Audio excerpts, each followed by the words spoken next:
पंढरीनाथ ईश्वर महाराज की जय।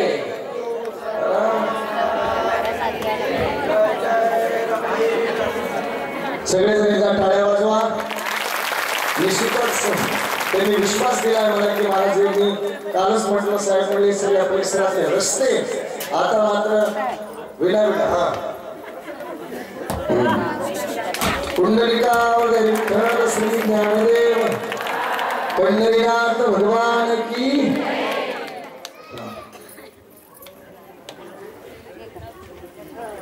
हो आता काम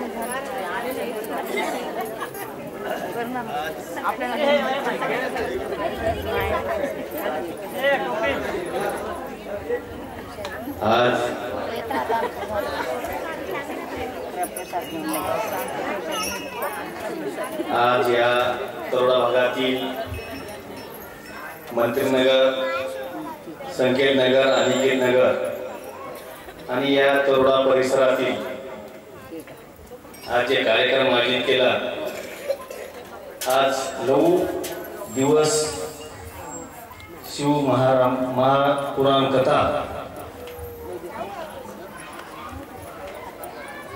आपले गुरु नवनाथराव महाराज फुटाणे आणि सगळ्याचेच गुरु, माझे एकट्याचे नाही, तुम्ही सगळ्याचे।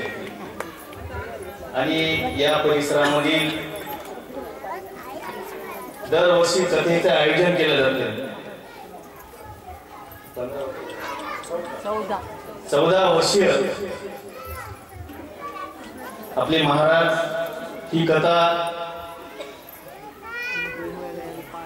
1 जानेवारी पासून सुरुवात होती। 1 जानेवारीच्या अगोदर आता दत्त जयंती निमित्ताने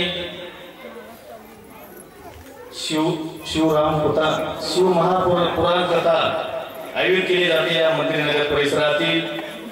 आणि आज 9 दिवस झालं ही कथा चालू आहे। खरंच मी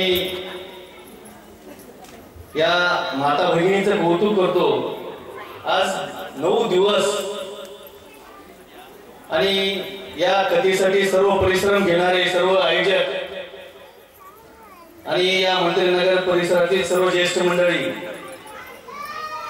सर्वांना जय महाराज करतो। आणि आज जे कार्यक्रम आयोजित केला आपण, जे उद्घाटनचा कार्यक्रम, म्हणजे मला महाराजांच्याच हाताने उद्घाटन करायचं होतं। कशामुळे की हे काम कंप्लीट झालं पाहिजे महाराज। आणि अर्धवट कोणतेही काम नाही राहिलं पाहिजे। ठीक आहे, आपण काही रस्ते घेतले, काही राहिले असतील तर आपण येणाऱ्या काळात पुढच्या कथेपर्यंत पूर्ण झाले पाहिजे।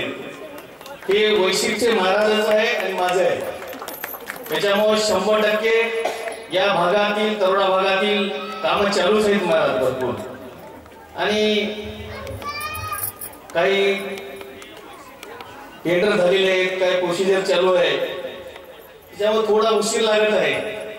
मात्र पुढच्या कथेपर्यंत या भागाचा एकही रस्ता राहणार नाही माझा शब्द आहे।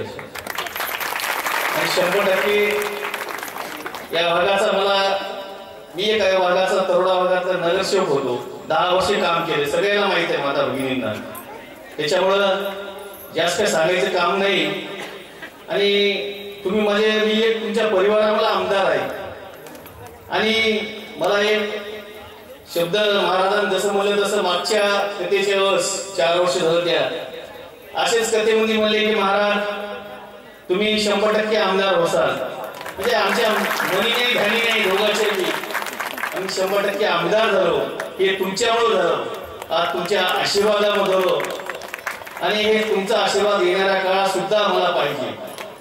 100% तुमच्या 24 तास जनसेवा करणारा मी एक आमदार आहे, 100% सेवा करत राहील एवढाच शब्द देतो। या निमित्ताने आज जे कार्यक्रम आयोजित केला, या सर्व आपले भजनी मंडळ, सर्व आयोजक, महिला भगिनी, खरंच मी यांचं कौतुक करतो। आज 14 वर्षाला परिश्रम या कार्यक्रमाचा म्हणजे कुठंच काही गालबोट न लागता हा कार्यक्रम सुंदर एवढा कार्यक्रम आयोजित केला जातो. आणि माझं भाग्य आहे की मला वीणा घेण्यासाठी मी आज 14 वर्ष झालं कम से कम वीणा घेत आहे महाराज. आणि माझं भाग्य मला लागेल की मी एक सामान्य माणूस, सामान्य आज आमदार आहे तुमच्या परिवारामधला. आणि एवढं मोठं भाग्य मला भेटलं. अजून याच्यापेक्षा काय पाहिजे आपल्याला? मला काही नाही पाहिजे. मला फक्त तुमची सेवा करण्यासाठी संधी पाहिजे. या निमित्ताने बोलतो. या निमित्त कार्यक्रमाला सर्वांना शुभेच्छा देतो आणि माझे 2 शब्द सोडतो. जय हिंद, जय महाराष्ट्र. बाकी निश्चितच ते काम करतील हा विश्वास त्यांनी दिलेला आहेच आणि ते होईल असा विश्वास मी त्यांनाही दिलेला आहे. होईल. एकदा टाळ्या. धन्यवाद. आता पुढं आणि महाराज यांचा स्वीकार करून घ्या महाराज मंडळी. आणि आता हा जो प्रसाद आहे सगळ्यांना मध्ये वाटा. एक 10 मिनिटांनी पंक्ती बसते, अर्धाच नाही, कारण की सगळं नियोजन लावतील. कुणाला बाथरूमला जायचं असेल, कुठं काय असेल, लगेच पंक्ती असं नको. आणि चटाई काढायच्यात का काय तशाच ठेवायच्यात काय काढायचं? बरे महाराजांचा सत्कार करून घ्या. होय सर, महाराज लोकांचा सत्कार करून घ्या. बोलतील आणि मी तो सत्कार इकडे चालू आहे. दुसरी गोष्ट, ज्यांना मी जर इथून गेलो आणि कुणाला यायचं असेल, नाव नोंद करायचं असेल तर आपलं मी जिथं राहतो आपले नरेश भाऊ त्यांच्यापाशी जरी संपर्क केला तर ते माझ्याकडे सगळं पोहोचते करतील. आणि दुसरी महत्वाची गोष्ट, मी एका काही कामानिमित्त 4 किंवा 5 तारखेला नांदेडला येणारच आहे. ते इथं नरेश भाऊ कशी विचारलं तरी मी कधी येणार आहे कळून जाईल. जरी आता कुणाची नाही वेळ झाली तरी इथे 5 मिनिटं फक्त थांबणार आहे. बाकीचं प्रोसेस चालू.